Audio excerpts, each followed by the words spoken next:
Now that both the Selective and Opportunity Class exams in 2026 are done, a lot of the families are sitting in that in-between stage where everything still feels very open, especially with the 5th of June 2026 deadline being the last chance to change school preferences.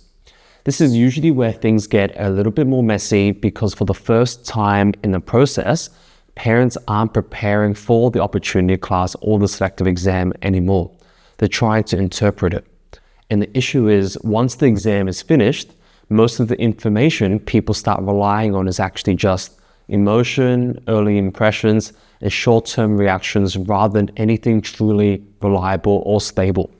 The first key point is that post-exam feelings are not really a reliable way to guide decision-making. A lot of parents naturally ask their child, "How did it go?" and then start adjusting preferences based on that answer. But from an assessment point of view, that's actually one of the weakest signals you can use. The Selective and OC systems used by the New South Wales Department of Education is designed as ranking-based systems, meaning students are measured against each other, not against how the exam felt or how confident they were on the day. So when a student says something like, "Thinking skills was easy, I think I got 35 out of 40, that sounds pretty useful on a surface level. But in reality, it doesn't tell us much at all.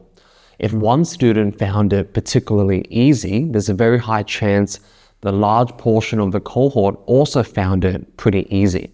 And when that happens, performance compresses into similar bands. So confidence doesn't really translate into advantage the way people typically assume. That's also a psychology side to this. After exams, students tend to over-focus on the questions they were unsure about and under-remember the ones they got right without thinking. So you end up with this strange situation where a student feels like they guessed half the paper, but actually performed within the normal range, or the opposite where they felt confident because the questions looked familiar, but so did it for everyone else. That's why post-exam reactions are more, and sometimes, emotional data, not performance data.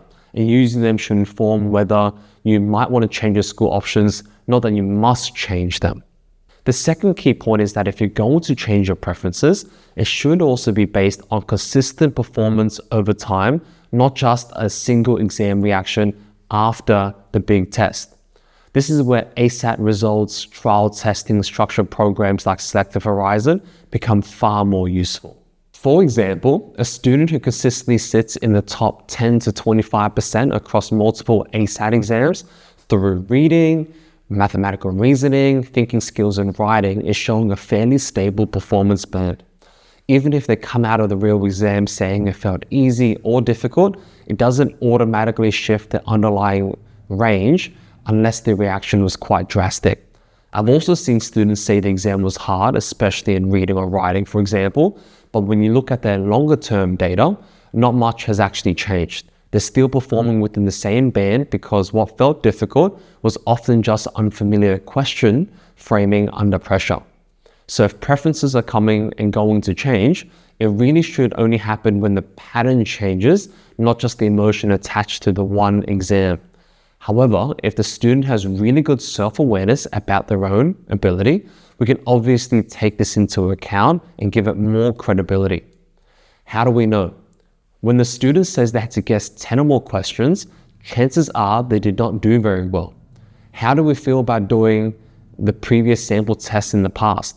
If they felt confident and the scores were great, I would trust their self-assessment more than students who have a really far-fetched expectation. If they said it was really tough and the scores reflected, I would also agree with them. The students you can't really put too much weight on their post-exam thoughts are the students where the results are usually extremely inconsistent and they vary with the student felt after each exam. If they felt it was easy, maybe the test scores are pretty bad. If they felt it was hard and the test scores are really good, that's an example of a student where it's hard to trust them based on their immediate feedback. I personally spoke to parents after the exam, and there was this one student who said they were pretty confident about a particular exam with thinking skills. However, after I did some more digging, it turned out they guessed up to 8 questions, and I could see that in the last few weeks of their performance in the Selective Horizon program, they historically always finished the thinking skills exam 5 minutes early and never used it. They did not revisit other questions and used up every second or minute of the exam. When I spoke to the student whether they used the entire time for the actual test in early May, they said they did this time, but with the added extra insight of what they've done in the last few weeks, his dad made the more informed decision to adjust their school options to be more conservative. If an exam is just 2 weeks prior to the real exam, that student in particular is not using the entire time, the likelihood that the student changes it around dramatically is going to be slim. And using the last 5 minutes wisely is quite unlikely.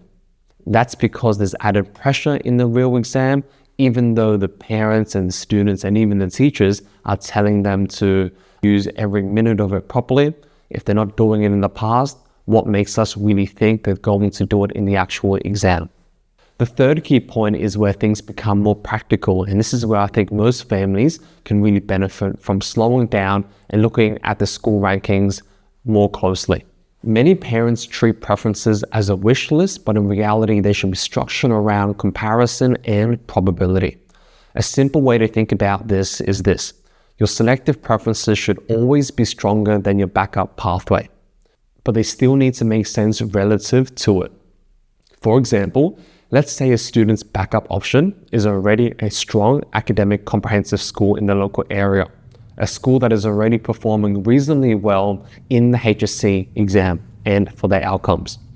In that case, it doesn't really matter and make much sense to fill all 3 selective preferences with schools that are clearly weaker academically than the backup pathway in their academic ranking or standing. While if a student's backup school is something around the mid-tier comprehensive range, perhaps a local school like Castle Hill High School, then putting selective preferences that are lower in overall academic strength doesn't add much value. Castle Hill is ranked 123 in 2025 and 107 in 2024.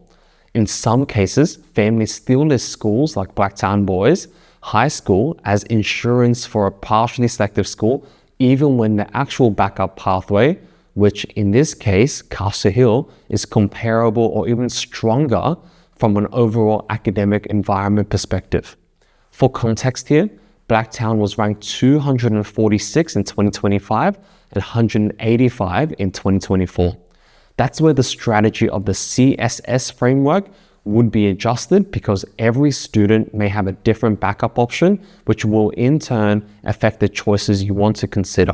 For opportunity class, I'm personally more conservative with strategy. OC is much more contained because it only runs for year 5 and 6 compared to selective, which is for year 7 and beyond. So there's less long-term flexibility to reposition later on.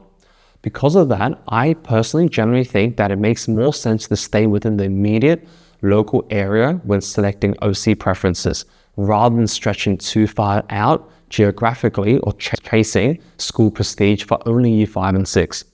OC is really about early academic exposure in a stable environment, not long-term strategic movement.